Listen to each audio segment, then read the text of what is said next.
श्रीमद्भागवते महापुराण चतुर्थ स्कंद के अभी तक 25वें अध्याय में हमने जाना कि नारद प्राचीन बरही को बताते हैं कि एक बार पुरंजन नाम के एक राजा हुए जो किसी एक देश में जाते हैं और वहीं पर विवाह कर लेते हैं। आज हम जानेंगे 26वां अध्याय राजा पुरंजन का शिकार खेलने वन में जाना और रानी का कुपित होना।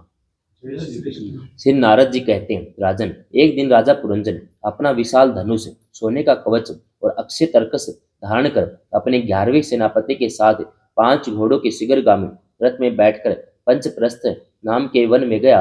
उस रथ में 2 ईसादंड, बम, 2 पहिए, 1 धुरी, 3 ध्वज दंड, 5 डोरियां, 1 लगाम, 1 सारथी, 1 बैठने का स्थान, 2 जुए, 5 आयुध और 7 आवरण थे।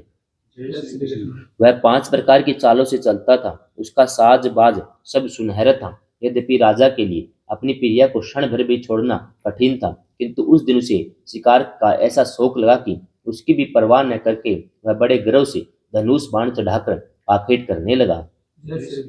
इस समय आसुरी वृत्ति बढ़ जाने से उसका चित्त बड़ा कठोर और दया शून्य हो गया था। इससे उसने अपने तीखे बाणों से बहुत से निर्दोष जंगली जानवरों का वध कर डाला। जिसकी मांस में अत्यंत आसक्ति हो, वह राजा केवल शास्त्र प्रदर्शित कर्मों के लिए वन में जाकर आवश्यकता अनुसार अनिषिद्ध पशु का वध करे, व्यर्थ पशु हिंसा न करे। शास्त्र इस प्रकार उच्छल प्रवृत्ति को नियंत्रित करता है। राजन, जो विद्वान इस प्रकार शास्त्र नियत कर्मों का आचरण करता है, वह उस कर्म अनुष्ठान से प्राप्त हुए ज्ञान के कारणभूत कर्मों से लिप्त नहीं होता। नहीं तो मन माना कर्म करने से मनुष्य अभिमान के वशीभूत होकर कर्मों में बंध जाता है। गुण प्रवाह रूप संसार चक्र में पड़कर विवेक बुद्धि के नष्ट हो जाने से अधम योनियों में जन्म लेता है। पुरंजन के तरह तरह के पंखों वाले बाणों से छिन्न भिन्न होकर अनेकों जीव बड़े कष्ट के साथ प्राण त्यागने लगे। उसका वह निर्दयतापूर्ण जीव संहार देखकर सभी दयालु पुरुष बहुत दुखी हुए। वे इसको सह नहीं सके। इस प्रकार वहां खरगोश, सुअर, भैंसे, नीलगाय, कृष्णमृग, शाही और भी बहुत से मैथे पशु का वध करते करते राजा पुरंजन थक गया। जब वह भूख प्यास से अत्यंत स्थिर हो वन से लौटकर राजमहल में आया, वहां उसने यथा योग्य रीति से स्नान भोजन से निवृत्त हो कुछ विश्राम करके थकान दूर की। फिर गंध, चंदन और माला आदि से सुसज्जित हो सब अंगों में सुंदर सुंदर आभूषण पहने। तब उसने अपनी प्रिया की याद आई। वह भोजन आदि से तृप्त, हृदय में आनंदित, मद से उन्मत्त और काम से व्यथित होकर अपनी सुंदरी भार्या को ढूंढने लगा, किंतु उसे वह कहीं भी दिखाई न दी। प्राचीन बरही तब उसने अब चित्त में कुछ उदास होकर अंतःपुर की स्त्रियों से पूछा, सुंदरियों, अपनी स्वामिनी के सहित तुम सब पहले की तरह कुशल हो न? क्या कारण है आज इस घर की संपत्ति पहले जैसी सुहावनी नहीं जान पड़ती? घर में माता अथवा पति परायणा भार्या न हो तो वह घर बिना पहिए के रथ के समान हो जाता है।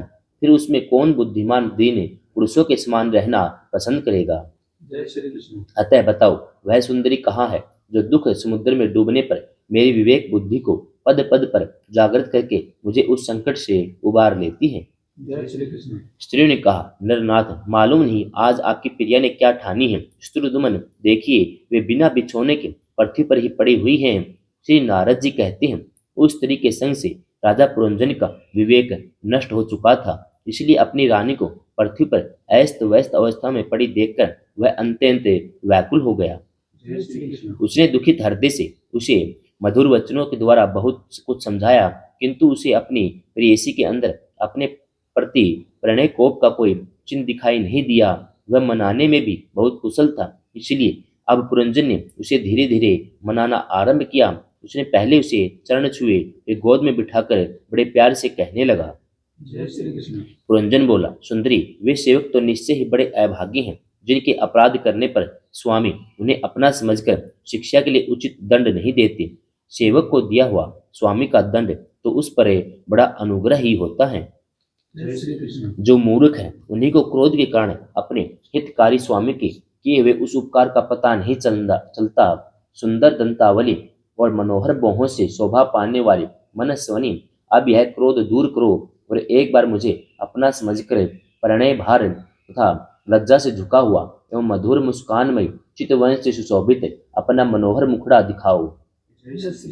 अहो, भ्रमर पंक्ति के समान नीली अलकावली, उन्नत नासिका और सुमधुर वाणी के कारण तुम्हारा वह मुखार विंद कैसा मनमोहक जान पड़ता है।